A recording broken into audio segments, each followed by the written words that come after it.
الحمدللہ الحمدللہ نحمدہ ونصلی علی رسولہ الکریم اما بعد فاعوذ باللہ من الشیطان الرجیم بسم اللہ الرحمن الرحیم۔ اللہ تعالیٰ سے دعا ہے اللہ تعالیٰ صحیح طریقے سے بات کہنے کی، سننے کی، سمجھنے کی، پھر اس پہ اللہ تعالیٰ ہم سب مسلمان بھائیوں کو عمل کی بھی توفیق عطا فرمائے۔ ایک عبرت ناک واقعہ، ایک تحریر آپ حضرات کے سامنے پیش کروں گا، اور یہ بہت سبق آموز واقعہ ہے۔ یہ ہم کو یہ بتاتا ہے کہ ایک گناہ، ایک تباہی ایسی ہے جو ہماری پوری زندگی، جو ہم نے نماز، روزہ، قرآن مجید کی تلاوت، ماں باپ کی خدمت اور نیک اعمال کر کر جو کچھ ہم نے اپنے لیے کیا، ایک گناہ، ایک تباہی سب کچھ برباد کرنے کے لیے کافی ہے۔ حسین و جمیل خاتون اور روٹی۔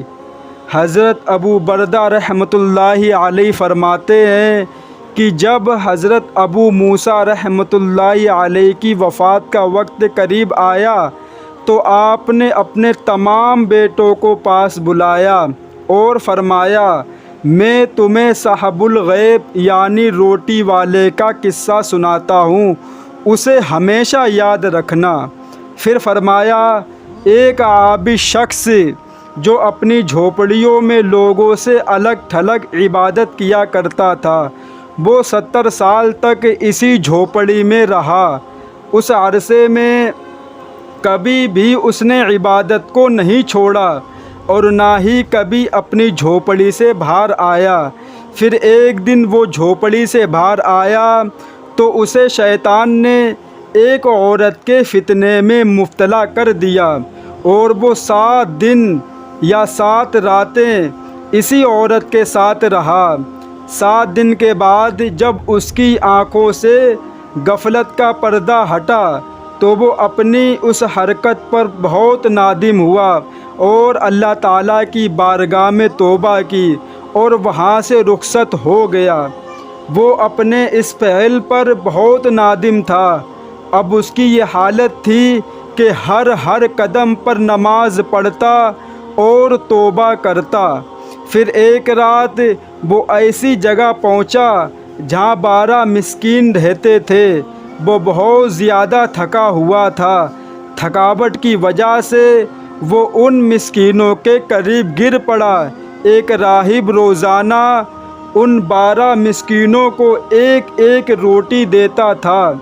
جب وہ راہب آیا تو اس نے روٹی دینا شروع کی اور اس عابد کو بھی مسکین سمجھ کر ایک روٹی دے دی، اور ان 12 مسکینوں میں سے ایک کو روٹی نہ ملی تو اس نے راہب سے کہا، آج آپ نے مجھے روٹی کیوں نہیں دی؟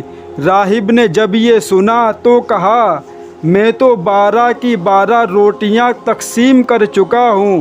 پھر اس نے مسکینوں سے مخاطب ہو کر کہا، کیا تم میں سے کسی کو 2 روٹیاں ملی ہیں؟ سب نے کہا، نہیں، ہمیں تو صرف ایک ملی ہے۔ یہ سن کر راہب نے اس شخص سے کہا، شاید تم دوبارہ روٹی لینا چاہتے ہو، جاؤ، آج کے بعد تمہیں روٹی نہیں ملے گی۔ جب اس عابد نے یہ سنا تو اسے اس مسکین پر بڑا ترس آیا، چنانچہ اس نے وہ روٹی مسکین کو دے دی اور خود بھوکا رہا، اور اسی بھوک کی حالت میں اس کا انتقال ہو گیا۔ جب اس کی 70 سالہ عبادت اور غفلت میں گزری ہوئی 7 راتوں کا وزن کیا گیا تو اللہ تعالیٰ کی نافرمانی میں گزاری ہوئی راتیں اس کی 70 سالہ عبادت پر غالب آ گئیں۔ پھر جب اس 7 راتوں کا موازنہ اس روٹی سے کیا گیا جو اس نے مسکین کو دی تھی تو وہ روٹی ان راتوں پر غالب آ گئی اور اس کی مغفرت کر دی۔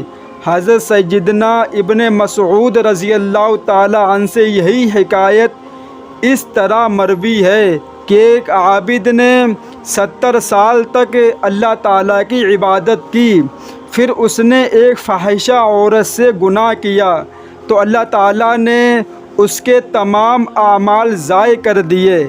پھر جب اسے اپنے گناہ کا احساس ہوا تو وہ تائب ہو گیا۔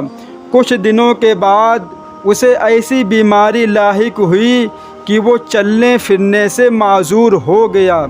ایک دن اس نے دیکھا کہ ایک شخص روٹیاں تقسیم کر رہا ہے۔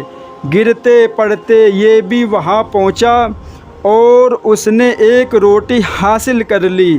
ابھی اس نے روٹی کھانا شروع بھی نہیں کیا تھا کہ اسے ایک مسکین نظر آیا، چنانچہ اس نے وہ روٹی مسکین کو دے دی اور خود ہی بھوکا رہا۔ اللہ تعالیٰ کی بارگاہ میں اس کا یہ عمل ایسا مقبول ہوا کہ اس کی مغفرت کر دی گئی اور اسے 70 سالہ عبادت کا ثواب بھی لوٹا دیا گیا۔